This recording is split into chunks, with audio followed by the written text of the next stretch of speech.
Welcome back, everyone. Hope you had a good weekend.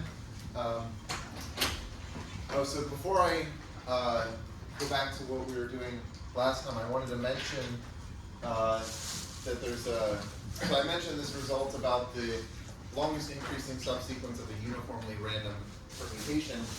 So here the setup was select pi in S in uniformly at random.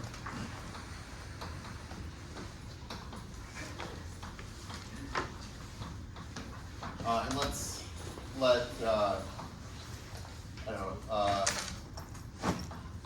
L sub n be the length of the longest increasing subsequence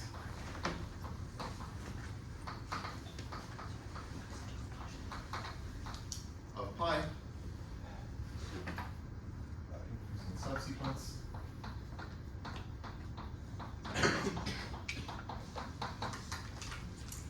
So this is some random variable that depends on n. And I was saying that the expected value of this is asymptotically 2 times the square root of n, but I thought I'd mention actually that there's a more refined thing you can write down. This is a theorem due to Bike, Dyke, and Johansson.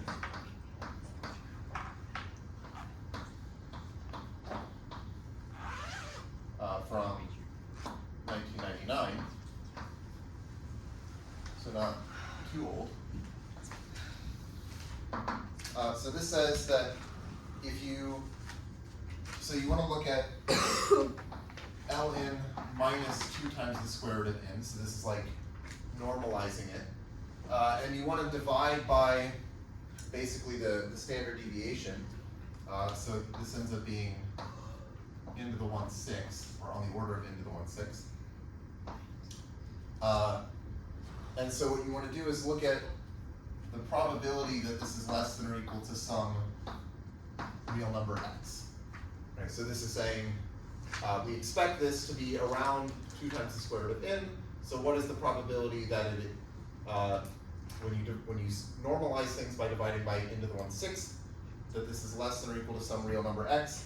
And if you take the limit of this as n goes to infinity, this converges to some interesting distribution called a Tracy-Whittem distribution, which is denoted by f2 of x. So I won't get, I'm not really going to say much about all of this, but it's kind of a cool result. There's this interesting distribution. It shows up in places like random matrix theory. And so this is saying that there's some very precise estimate of how far away you expect to be from the mean. Okay. So I mean, this is just sort of a side remark, but it's kind of a cool thing. One way you can kind of think about this is a lot of times in statistics and probability, you get normal distributions, right? So you have some kind of random variable, and you say, I can estimate what the mean is, and I take the mean, or I subtract the mean, and I divide by the standard deviation. That's basically what we're doing here, some kind of z-score sort of thing from statistics. And then you say, okay, the probability that this quantity, this z-score, is less than or equal to some real number is some value, and it's given by a cumulative distribution function of a normal distribution. And here it's kind of the same thing, except it's not a normal distribution, it's this other Tracy-Whittem distribution thing. Okay, anyway, putting that aside, let me go back to what we were doing last time. So we had this notion of Knuth equivalence, right? So there were these little local moves that we could do to a permutation, or really you can do this to any string of distinct integers. And what we had these Knuth relations of types 1 and 2, and really what was going on there is you look at 3 consecutive numbers in your string of integers, and you look at the biggest one and the smallest one among those 3, and if the biggest one and the smallest one are right next to each other, then you're allowed to swap them. So the way I was writing it out was something like you have x less than y less than z, and if you see three consecutive integers which are y, x, z, so this is saying that the smallest one and the biggest one are sitting next to each other among these three, then you're allowed to do this swap where you change it to y, z, x, or vice versa. Or similarly, if you saw x, z, y, then you could change it to z, x, y, or vice versa. Okay, so these were these Knuth moves or Knuth relations. And then we defined Knuth equivalence. We said that two permutations are Knuth equivalent if you can get from one to the other by a sequence of doing these Knuth moves. And then we also had this notion of p equivalence, where two permutations are p equivalent if their p tableau under the Robinson-Shenstedt correspondence are the same, right? So they have the same insertion tableau. And then we wanted to show that these are actually the same thing, that the Knuth equivalence is the same as having the same insertion tableau. And I think we proved one direction of this. So I think we showed that if two permutations are Knuth equivalent, then they have the same p tableau.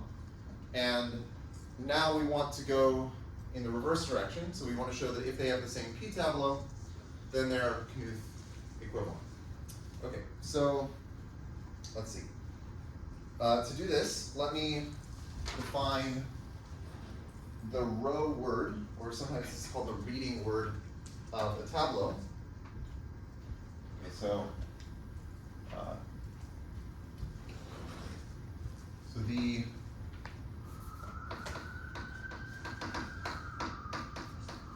reading word or row word, I guess, of a tableau P. Okay, I kind of don't like that we're using P everywhere because there's like P tableau, and I think this is gonna, whatever, okay, we'll do it for now, but, okay. Of a tableau P is the word obtained by reading, okay, from bottom to top.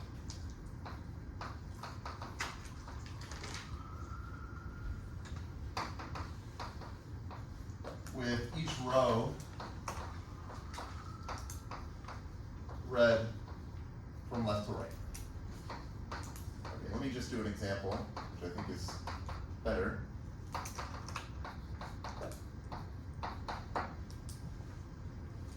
Okay, so let's say we have this tableau. Example.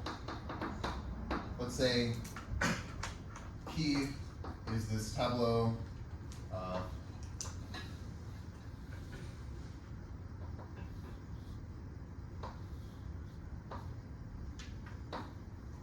It'll be, okay, 1, 3, 5, 7, 2, 6, and 4. Okay, then the row word, which I'm gonna, so I'll denote this by pi sub p. Okay, so pi sub p here is going to be, so I read the bottom row first, which is 4, and then I read the second to bottom row, which is 2, 6. And then I read the top row, which is 1, 3, 5, 7. Okay. So, okay, one easy thing to check is that the insertion tableau of the row word for P is P, if P is a standard Young tableau. So, okay, I'll just write this as a basic lemma. Okay, so this is why I was hesitant about using P. So if P is a standard Young tableau,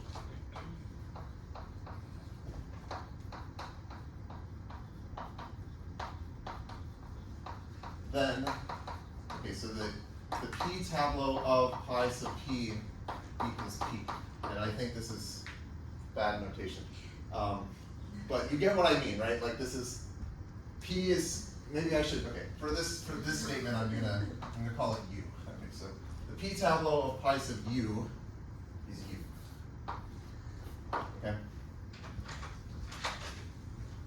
Right, so maybe I don't have to write out like a proof. We can kind of just see why this would be the case, like in this example, and you can see that it would, you can convince yourself that it would work more generally. Like here, okay, we want to insert 4, right? So we write a 4. If I did the RSK and I look at the insertion tableau, I write a 4, and then I move on to the 2, 6. The 2 bumps the 4 out, so the 4 comes down here, and I have a 2, and then I add on the 6.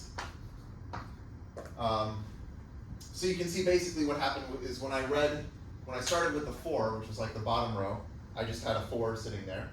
And then once I go through the second row, which was the 2, 6, now I've bumped the 4 down and I get 2, 6, and now you're seeing this part.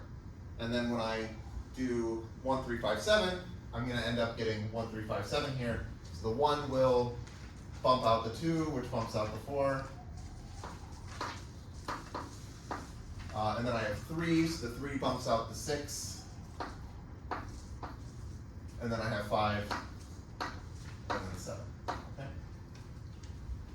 So this is just saying that the P tableau of the row word is the original tableau U. Okay.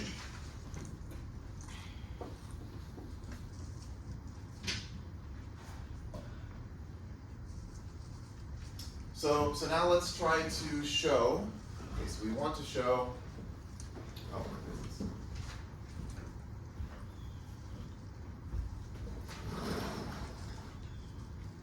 okay, we want to show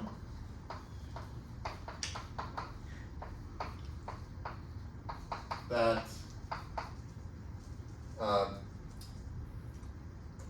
so that if two permutations are well, okay, we're going to show that if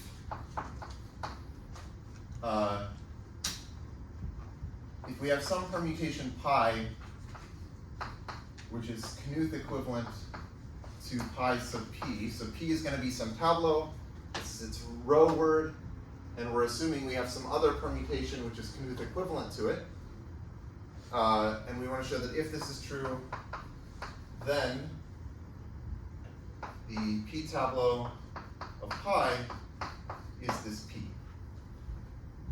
Okay, so if we can do this, then what we'll show is that, like whenever, so we want to say, suppose you have two permutations that have the same P tableau. Wait, sorry. Oh, no, sorry, I wrote this backward. Okay. That's why I was confused. It should be the other way. If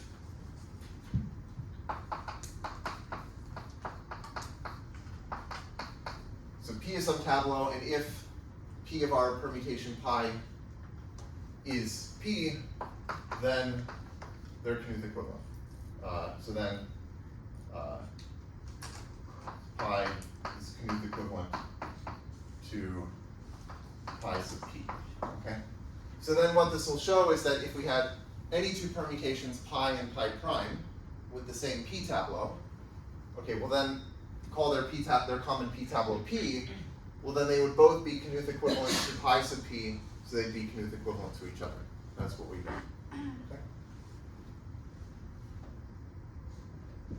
So this is our goal, and this will prove the reverse direction of what we were trying to do last time.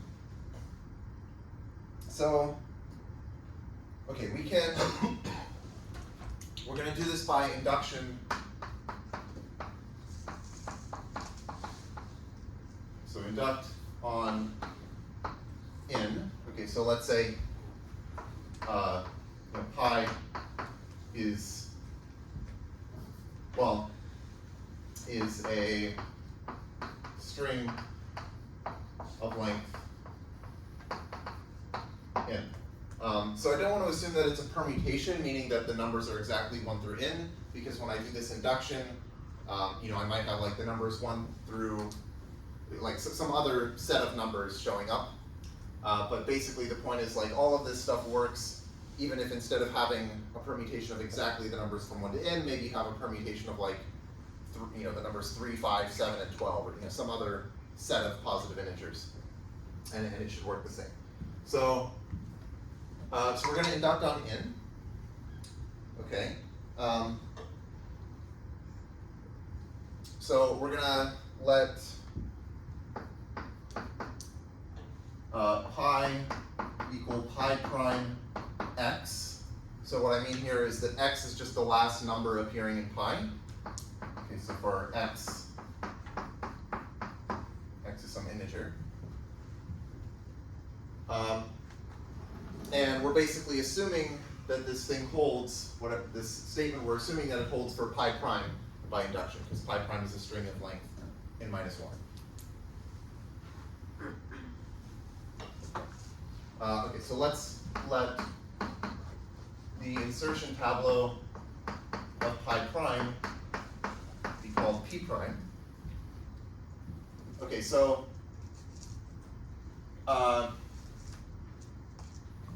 let's see.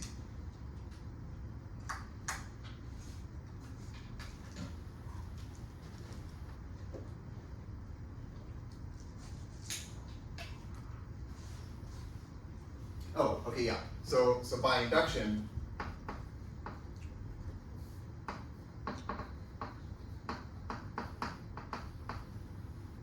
we have that just this statement that pi prime is Knuth equivalent to pi sub p prime, the reading word of p prime, or the real word I mean. Okay.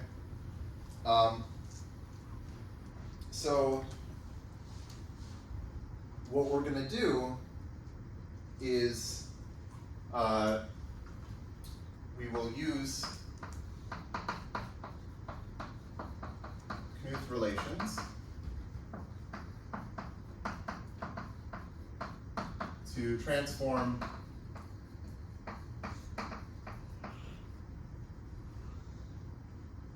pi sub p prime x into pi sub p. Okay, so that'll show that these are Knuth equivalent. But then, okay, this will imply that pi prime x is Knuth equivalent to pi sub p, but this is what we want because pi prime x is pi. Okay, so we want this result, and the reason this is true is because this is basically saying you can get from pi prime, like you have, you can imagine, okay, you have pi prime x that you start with, and this is saying that you can do Knuth moves within the pi prime part, just ignoring the x and just having it sit there. You can do Knuth moves within the pi prime part to turn it into pi sub p prime, and then you still just have the x sitting there. And then if you can transform pi sub p prime x into pi sub p, well then we're good, right? Okay, so we just need to do this. And basically the reason we can do this is because, so pi sub p prime is some row word of p prime, and you can imagine inserting x into that tableau p prime, and basically the insertion process that we've been talking about can be modeled by using these Knuth relations. And I think what I'm going to do is just go through an example of this instead of writing out a bunch of symbols, and hopefully the example will make this clear. So okay, here's my proof by example.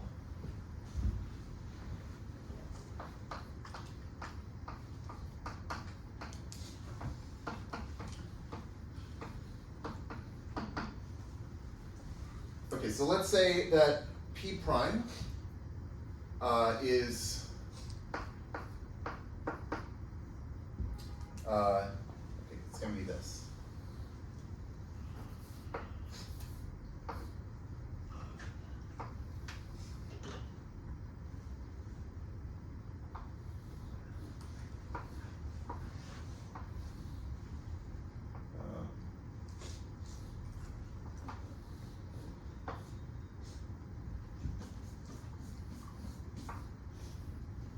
P prime is going to be 1, 3, 5, 7, 11, 2, 6, 9, 8, and 10.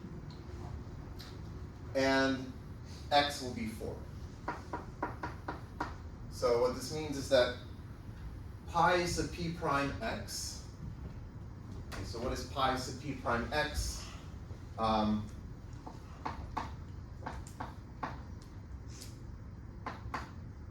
Is, okay, well I take the row word for this, so that's going to be 8, and then 10, and then 2, 6, 9, and then 1, 3, 5, 7, 11,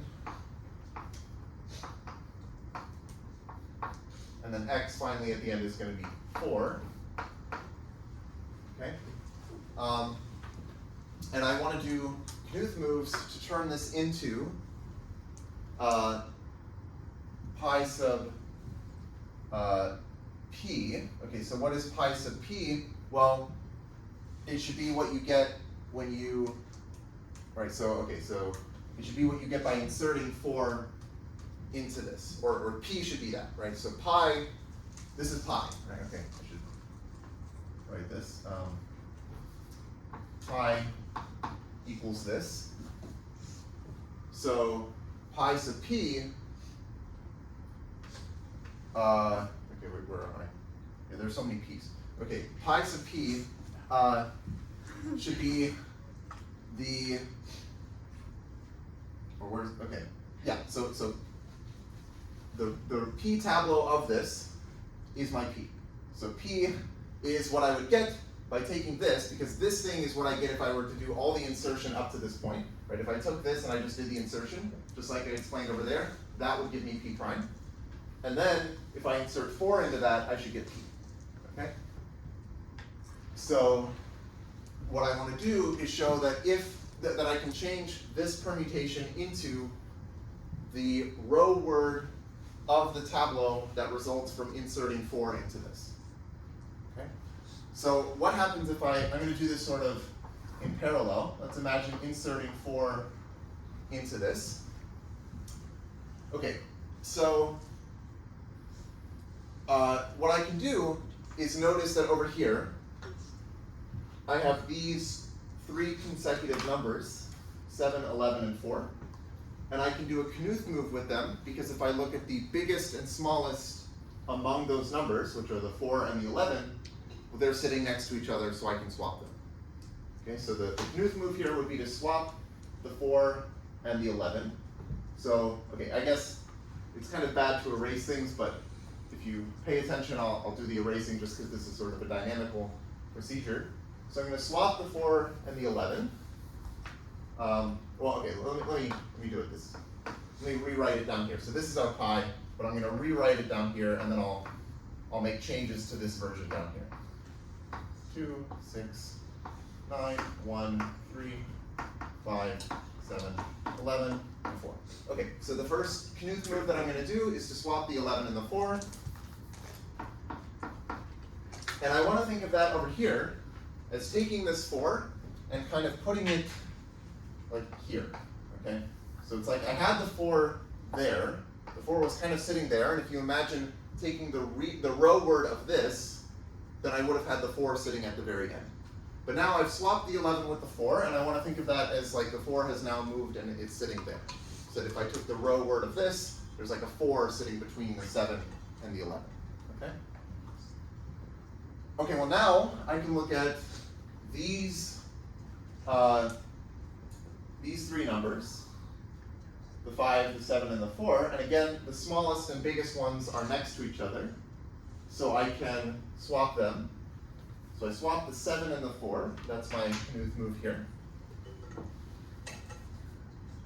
Okay, 4, 7. And over here, I want to think of that as the 4 hopping over to this position here. So the 4 is now sitting here. So again, if I were to read this in the reading order, but I like put the 4 there, then that makes sense because the 4 should be sitting between the 5 and the 7. Okay, now I'm going to do sort of a similar thing, but notice that like when I did the insertion, if I were inserting 4 into this tableau, I would want to bump out the 5, right? Like if I weren't doing this weird thing where the 4 is like living on a line segment or whatever, like I just insert the 4, I would just say, okay, it bumps out the 5. So now I'm getting to the point where 4 is about to bump out the 5. So what I do is I look at these numbers here, the 3, 5, and 4, and I see now the biggest and smallest are the 3 and the 5. So I can do a Knuth move by swapping the 3 and the 5 there. Okay, so I'll swap 3 and 5.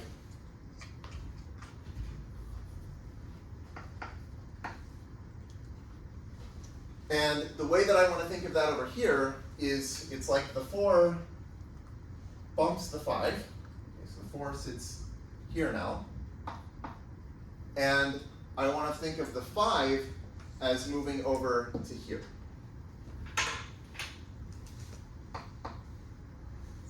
So again, this kind of makes sense because if I read this in this order, the 5 should be sitting between the 1 and the 3. Okay? So essentially what we've done so far is we did a sequence of Knuth moves that kind of had the effect of making the 4 walk over and bump out the 5. Okay? Now, the 5, okay, if we look at 1, okay, so what do I want to do now? I want the 5 to come down here. So I want to look at these, which ones do I want to look at? Oh yeah, I want to look at these 3 here. The 1, the 5, and the 3. And now I can do a Knuth move there where I swap the 1 and the 5. And if I swap the 1 and the 5, okay, so here I swap the 1 and the 5. So it becomes 5, 1. And that's going to correspond to this 5 hopping down to here. And it's like it's getting ready to be inserted into the second row. Okay? So this is like normally what would happen if we inserted the 4 there, we bump out the 5, and now the 5 comes down here.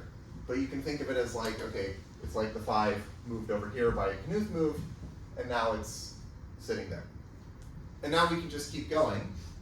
So now we're basically trying to insert the 5 into this row. It should bump out the 6.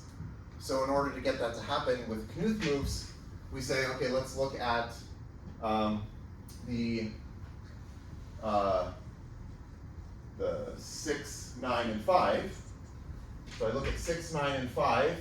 The biggest and smallest are the 9 and the 5, so I can swap them. So 5 and 9 swap.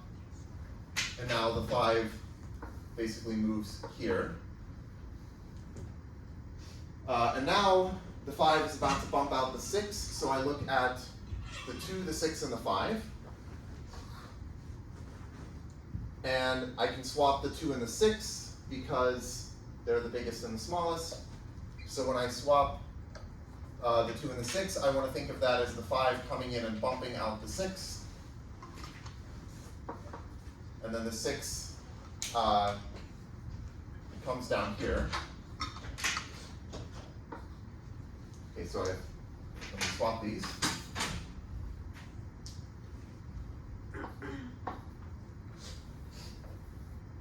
Okay, and then finally, the 6 is supposed to bump out the 8 here. So to do that, we look at 8, 10, and 6. We can swap the 10 and the 6 because those are the biggest and the smallest among those 3. So that corresponds to the 6 moving here. Okay. So okay, I'll swap the 10 and the 6.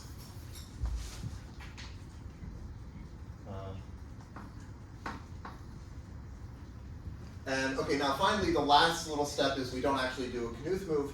We just say, okay, we have 8, 6, and 10, and the way that I'm going to think of that is the 6 just bumps out the 8 and the 8 comes down.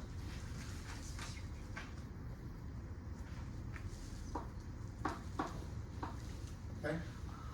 And so we've done insertion, and the entire insertion process was just driven by doing these Knuth moves. And now you can see that this result is P. And so P was obtained from pi sub P prime x, which is pi, by doing Knuth moves. Okay? So the point is that this works more generally. So that's the proof by example. Okay? So that shows that Knuth equivalence is the same as P equivalence. Any questions about that? Okay. Let's see.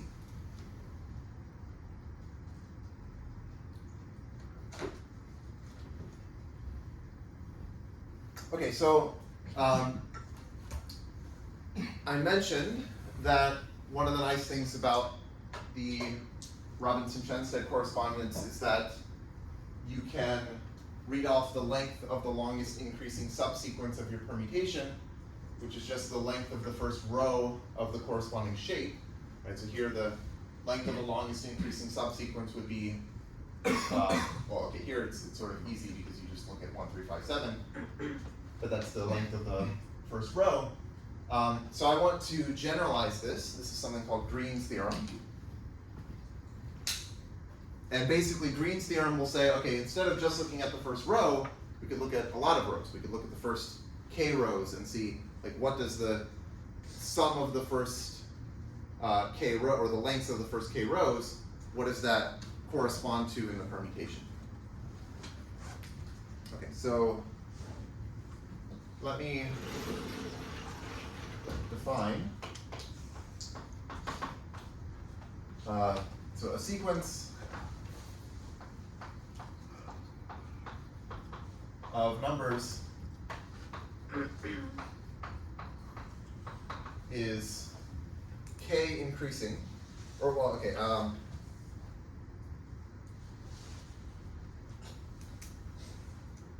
yeah, is k increasing if it is the union of k increasing subsequences.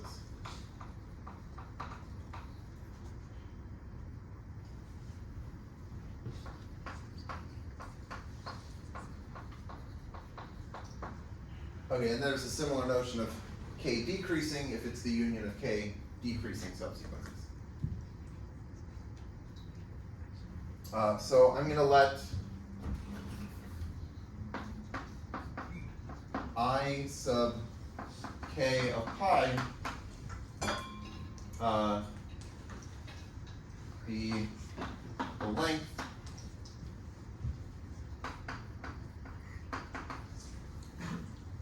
of a longest k increasing subsequence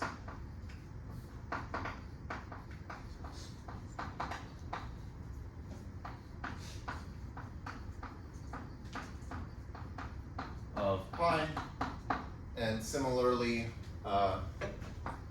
let d sub k of pi be the same thing but for decreasing, k decreasing.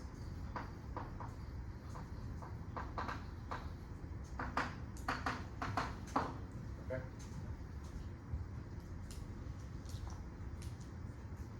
Okay, so as an example,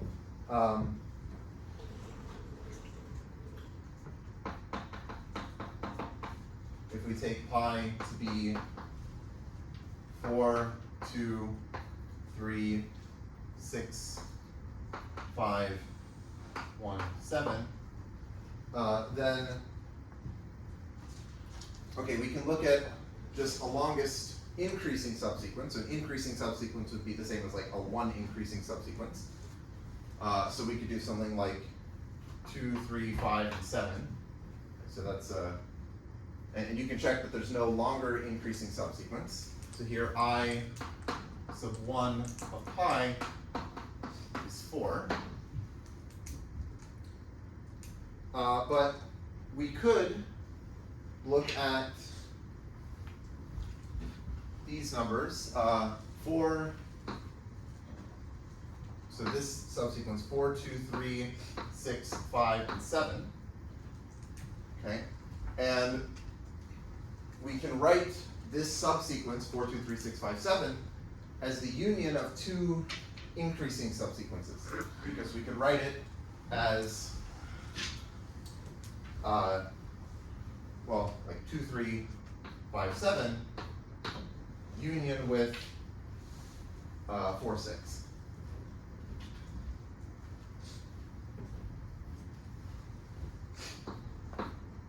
Okay, so, and you can also check that the entire permutation, 4, 2, 3, 6, 1, or 5, 1, 7, cannot be written as a union of two increasing subsequences. So I sub 2 of pi is 6. And then, okay, I sub 3 of pi is 7, because we could write pi as a union of three increasing subsequences by just adding like the 1 as an increasing subsequence. Okay, so for this permutation, let me do its Robin. Well, let me compute its insertion tableau quickly. Okay, so if we write down a 4, well, let me do it this way. P of pi is, okay, so first we write down the 4, and then we insert the 2. The 2 bumps the 4. Okay, 3 gets inserted and just gets stuck there. 6 just gets stuck here. Then we have 5, which bumps the 6.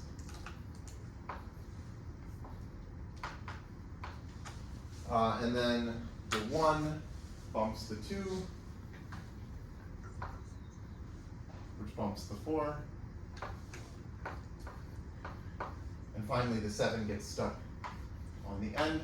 And so what you can see is that the length of the first row is I1 of pi, which we already knew.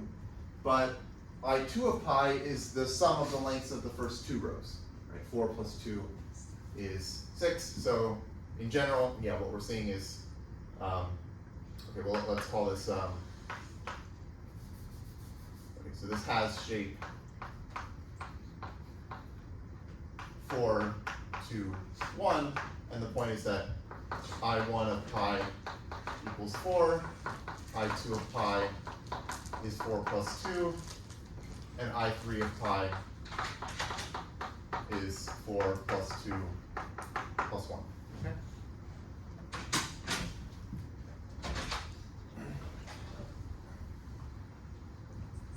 So Greene's theorem says that this is true in general.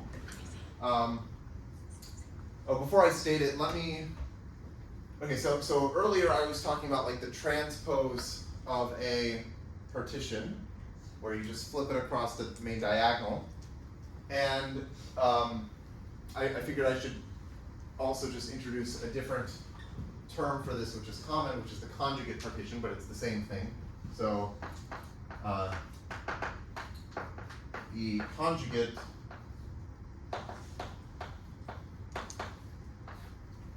of a partition lambda, which is often denoted by lambda prime, is the partition, I guess I'll just say whose Young diagram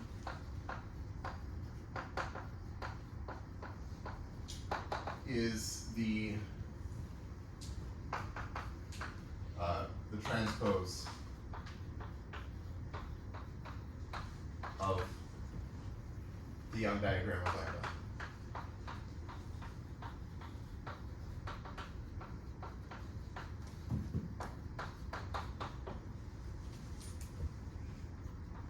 Okay, so it's the same thing as just taking the transpose. Okay, so what Greene's theorem says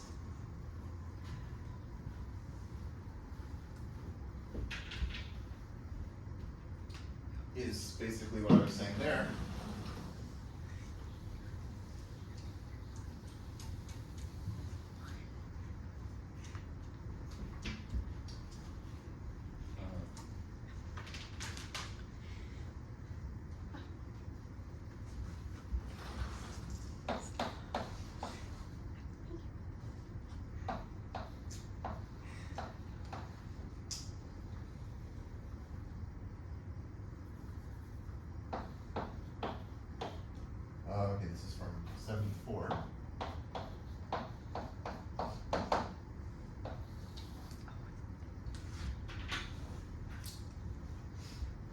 Okay, so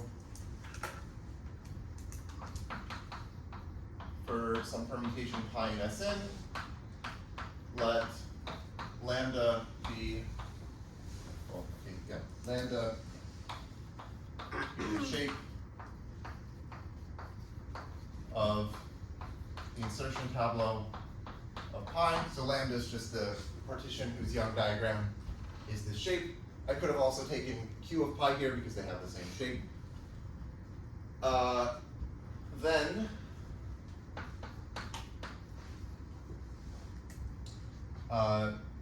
for any k,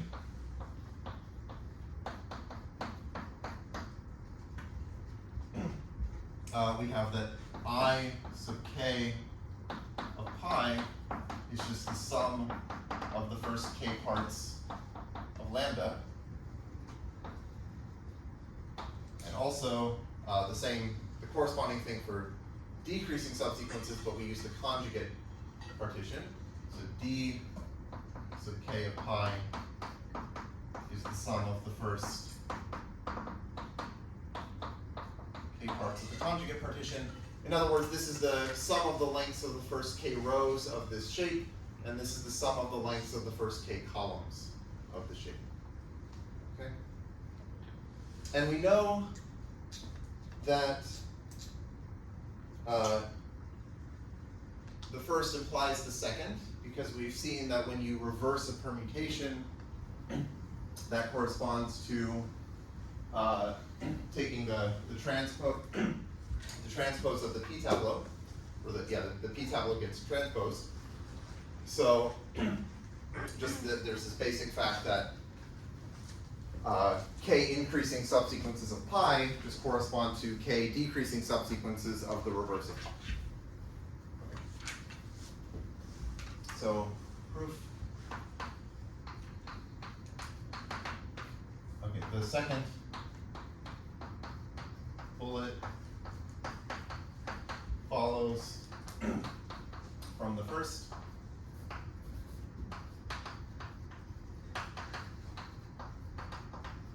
Since we've seen that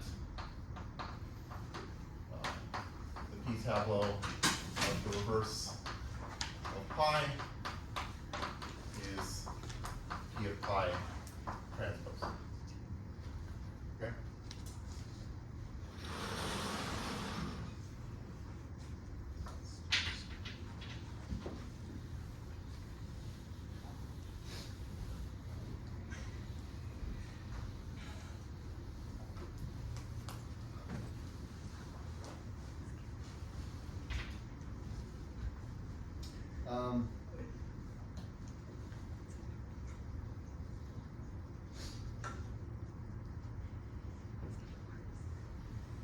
Okay, so we're going to show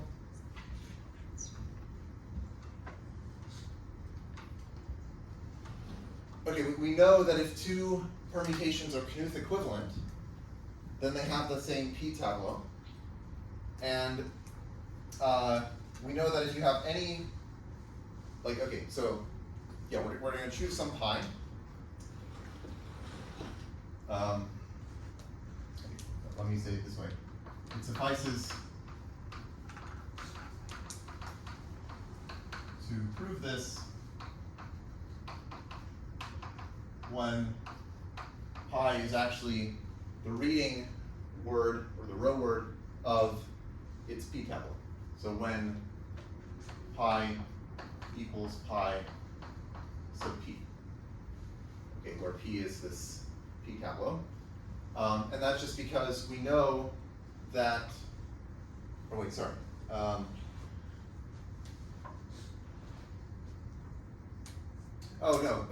is wrong.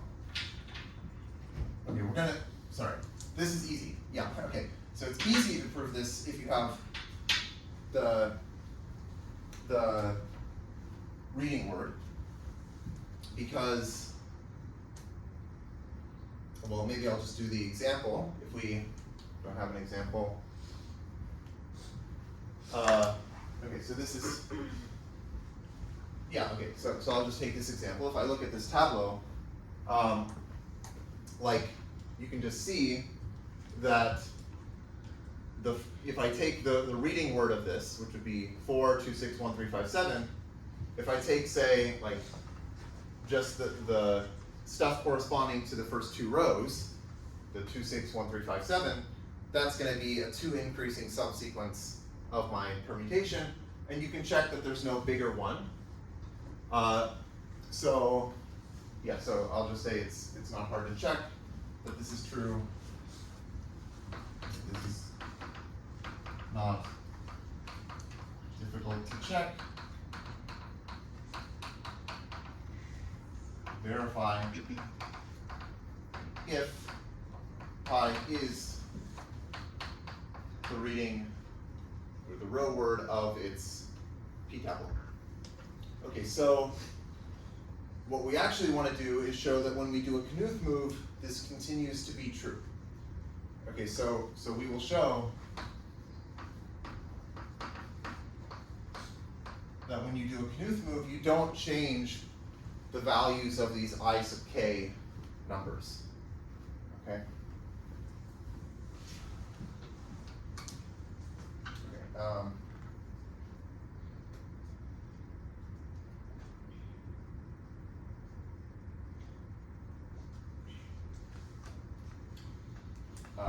That if pi is Knuth equivalent to sigma, then ik of pi equals ik of sigma. Right, so if we can show this, that the value of ik doesn't change when you use Knuth equivalence, well then we know that pi is equivalent to it's Knuth equivalent to its the row word of its p-tableau. And so then if we already know that it's true for these row words of p-tableau, then it'll remain true. Okay? Now, for this, okay, we can further assume, instead of just that pi and sigma are related by some sequence of Knuth moves, it suffices to consider the case where they differ by exactly one of these Knuth moves.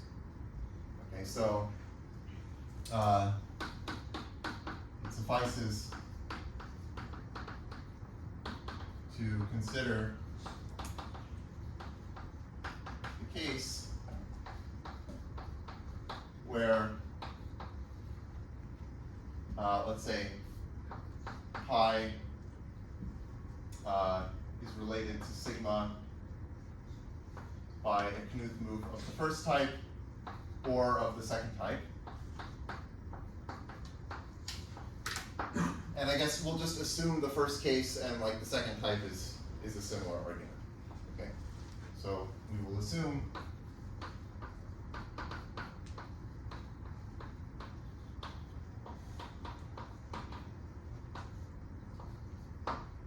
this. Okay.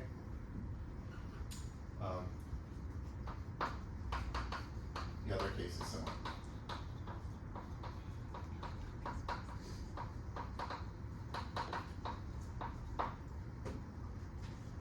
Okay, so what this means, okay, let's say we can write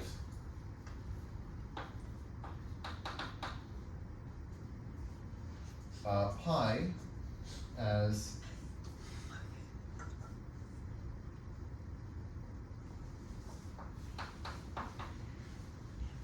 say like x1 and then there's some y x z showing up, and then we have x in. Right, so we're doing a Knuth move of the first type, so we can see some consecutive entries y x z, where x is less than y is less than z, and we're relating this to sigma by swapping the x and the z. So sigma is x1 y zx x in, where x is less than y is less than z. Okay.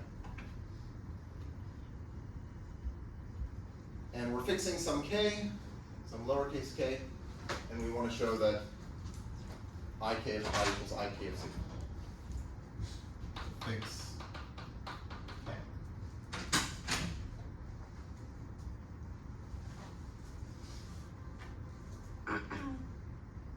So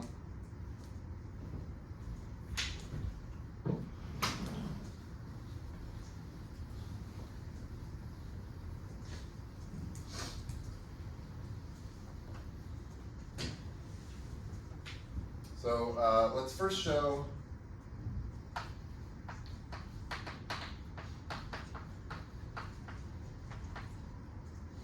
that ik of pi is less than or equal to ik of sigma. Okay.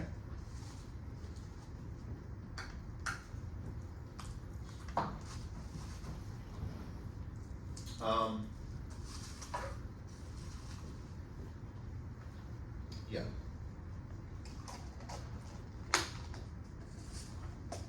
Okay, so we need to show that that if you have any k increasing subsequence of pi, then there's a corresponding k increasing subsequence of sigma that has the same length. Okay. So let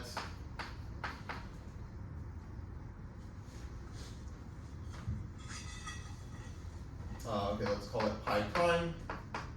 This will be pi 1 disjoint union, pi 2 disjoint union, da da da, pi k be a k increasing subsequence of pi. So here, I mean, the notation is that like pi 1 through pi k are increasing subsequences of pi, and then the union of them is this k increasing subsequence pi prime. Okay.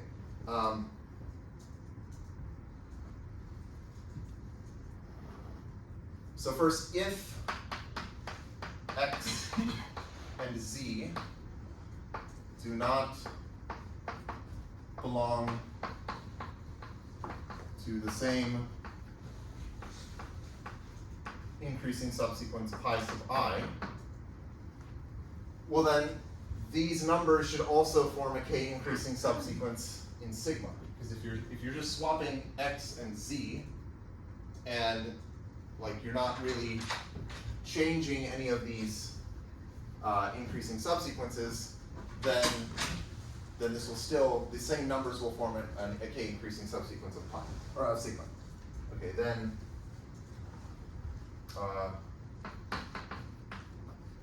the same numbers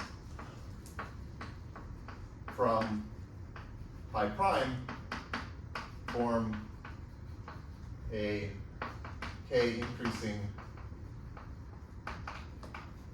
subsequence.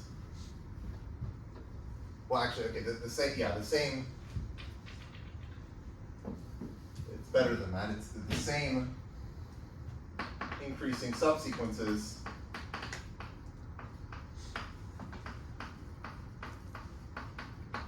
it's pi 1 through pi k form a k increasing subsequence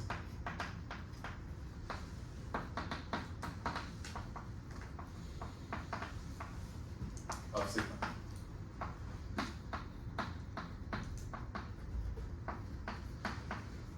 Okay. So now let's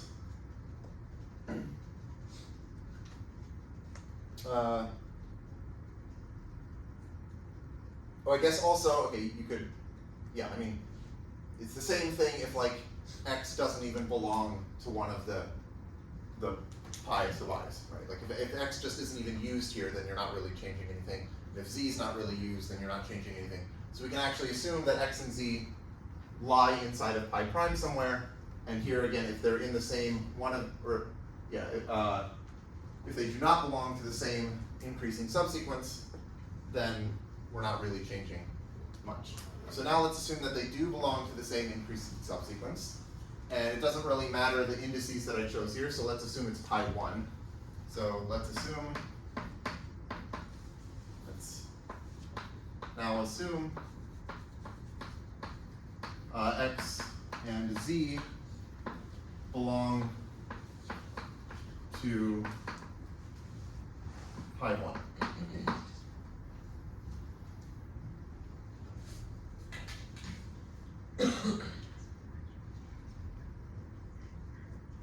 Okay, so there are further cases. If y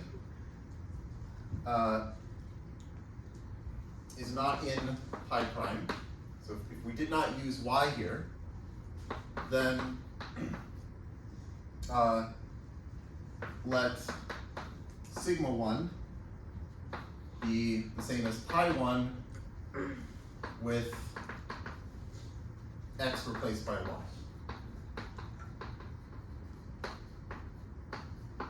Okay, and then you can check that if you just take sigma 1 and pi 2 dot dot dot pi k,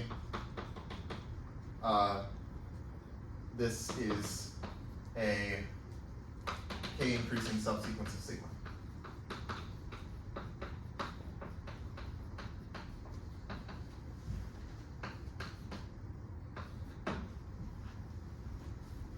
Okay, so that's if y was not used. Okay, but now what if it is used?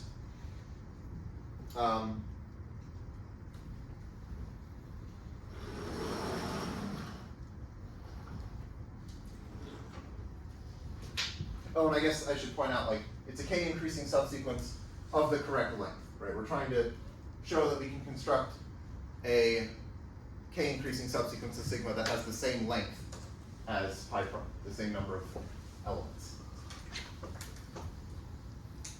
So now we have to assume that that y is in pi prime.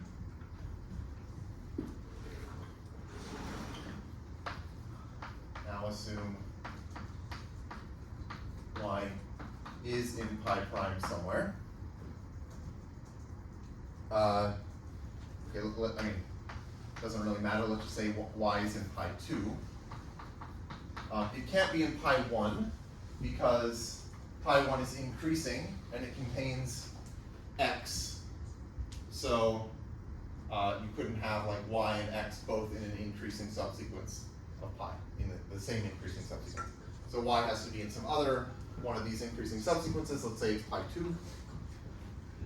Okay, then we construct a bunch of things. So we're going to let pi 1 prime be the subsequence of pi 1 up to and including x. We're going to let pi 1 double prime be the subsequence, the subsequence of pi 1 consisting of the rest.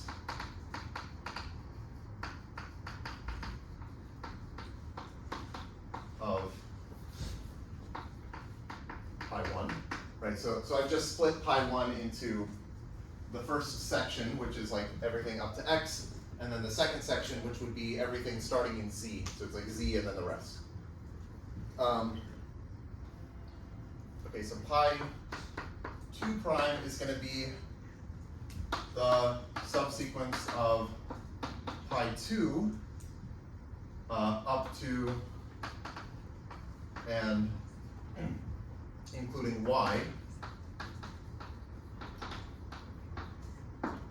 And then finally, pi 2 double prime is just the rest of pi 2. The subsequence of pi 2 consisting of the rest of pi 2.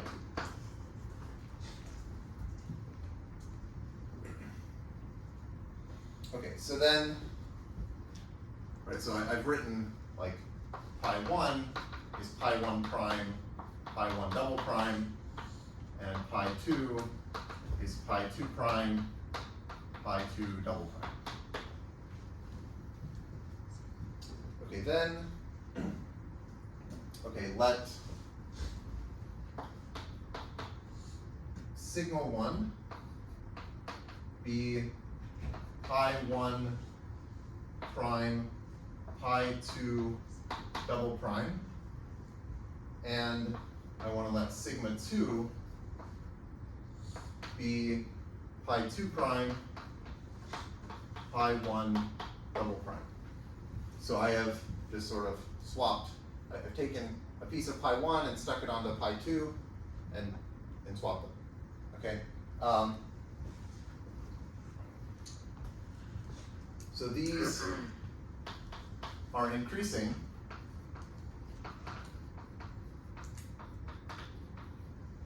So these sigma 1 and sigma 2 are increasing because,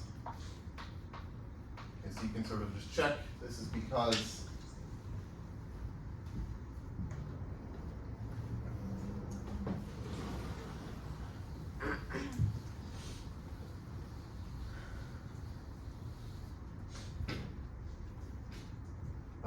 x is less than y, which is less than the minimum thing in pi 2 double prime, and because also y is less than z.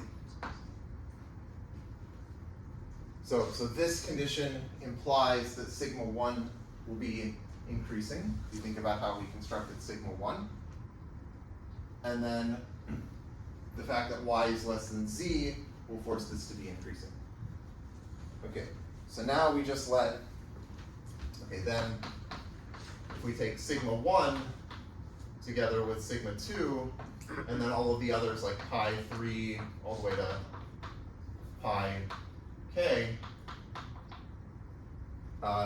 this is k increasing. So this is now a k increasing subsequence of sigma, yeah, I should say, is a k increasing subsequence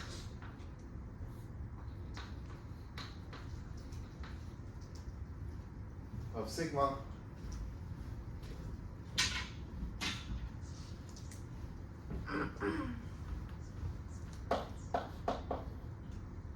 of the same length as pi prime.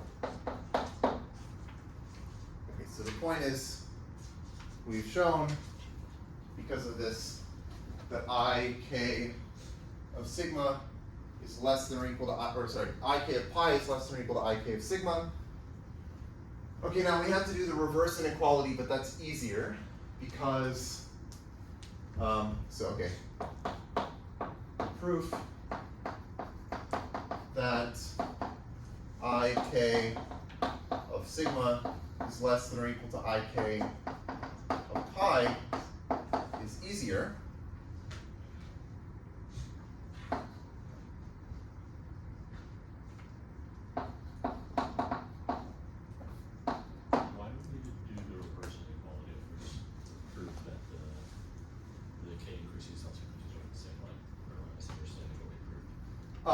So I guess what I'm saying is that if I'm given a k increasing subsequence of pi, then I can construct a k increasing subsequence of sigma of the same length.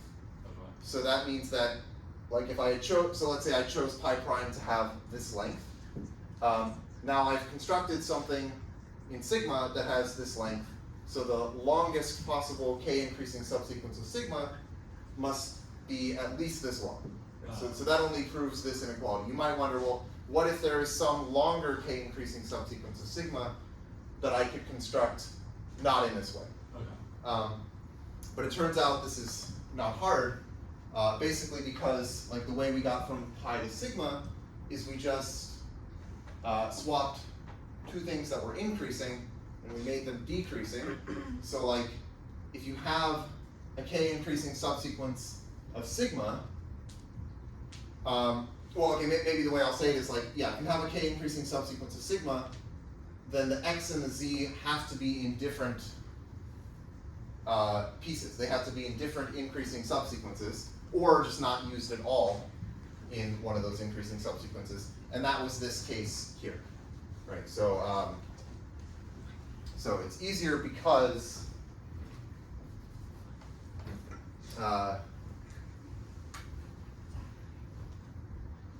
x and z, okay, so this is because x and z cannot belong to the same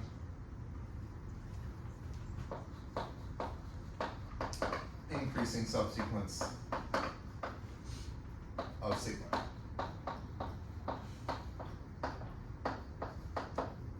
So we basically just have to consider like this argument that we did here, which was easy. Okay?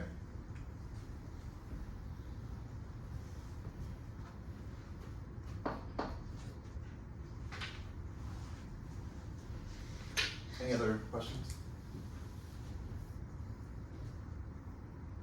Okay, I have just a few minutes left. So I want to next talk about a different way of thinking about the Robinson-Shenstedt correspondence, which is called the Viennot shadow construction, which is kind of cool.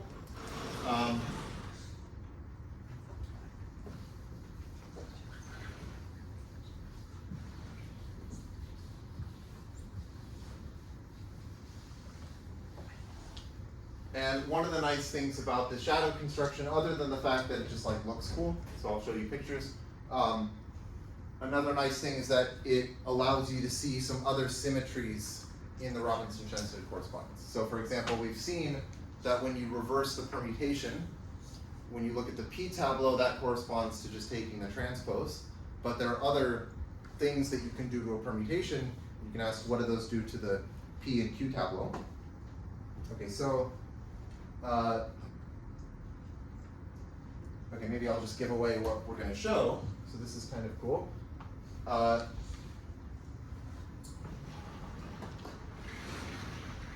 So this is actually a theorem due to Schutzenberger.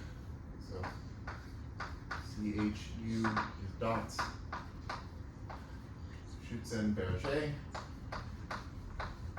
So the name, I guess, is like German, but I think he lived in France, so it has a French pronunciation, Schutzenberger. If there's anything you get out of this class, it should be that that's how you pronounce this name. I've heard a lot of people call it, Schutzenberger, which is wrong. I've heard someone call it Schlutzenberger, which is like there's no L, so I don't know how that happened, but anyway, yeah, so the theorem is simple. If you take the p tableau of the inverse permutation, right? So we're in a group. The symmetric group is a group, so you can take inverses. This is actually just the same as the q tableau of pi, and similarly, the q tableau of the inverse is the p tableau of pi. So that's kind of cool that taking inverses of your permutation just has the effect of swapping your p and q tableau. Okay, so so this is due to Schutzenberger, but we're going to prove it using Viennot shadow construction. So maybe I can start drawing some pictures of these, and then we'll do more of this next time. So I want to, okay, maybe I'll start over, well, yeah, I'll just start over here. I'm gonna imagine a permutation as its plot. So I've mentioned this before, but the plot is just where you draw, okay, so, well, maybe I can write this here. So the plot of pi, let's say we've written pi as like x1 xn. So this is the diagram showing the points of the form I, comma, x sub I. Okay, so these are just points like in the Cartesian plane of this form. So let me do an example. So I have, let's say, pi is 4, 2, 3, 6, 5, 1, 7, just like we've been using. So the plot of this looks like this. Maybe I'll. Okay.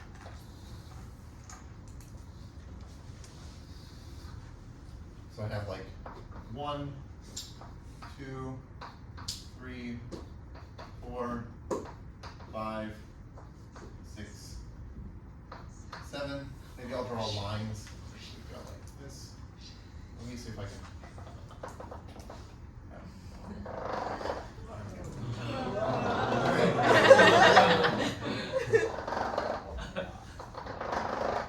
I wanted to do that like 11 years ago, and I've been wanting to do it.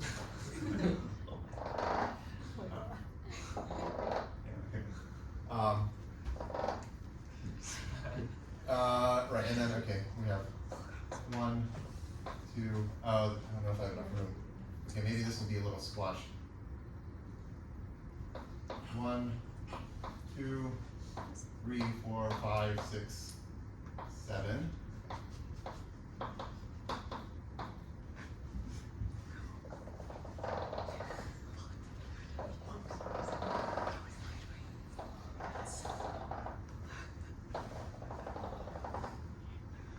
I don't think I'm going to have time to do much with this picture, but like, at least I get to do this. Okay, there we go. Okay, so the plot is just going to be, okay, so we have 4, so we put a dot at 1, comma 4. Okay, then we have 2, 3, 6, 3, 6, 5, 1, 7. So the 5, and 5, 1, 7. Okay, so that's my plot. And for the shadow construction, we're going to imagine that we shine, like we have a little light bulb sitting here. Okay, so here's our light bulb. And it shines light in that way. And the shadow of a point is just going to be like everything that is northwest of that point. And so the first step that we're going to do, and I'll pick up with this next time, is we're going to take like the set of points that are on the boundary, like if we were to draw all of the shadows. So if we were to draw all of the shadows of these points, you would see like, okay, this stuff, and like all of that stuff, that stuff, that stuff.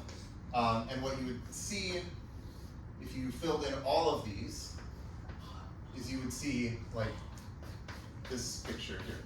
Okay? And so this part here is going to be important for us next time. This is going to be like one step in some iterative process. The next step is going to be where we do the same thing, but now like with the remaining dots, which is going to give us this. And then if you do it with the remaining dots, you get this. And then if you do it with this dot, you just get that. So we're going to sort of decompose things into these like unions of line segments. And somehow that's going to give us the Robinson-Shenstedt correspondence. Okay, so I'll leave it there for now.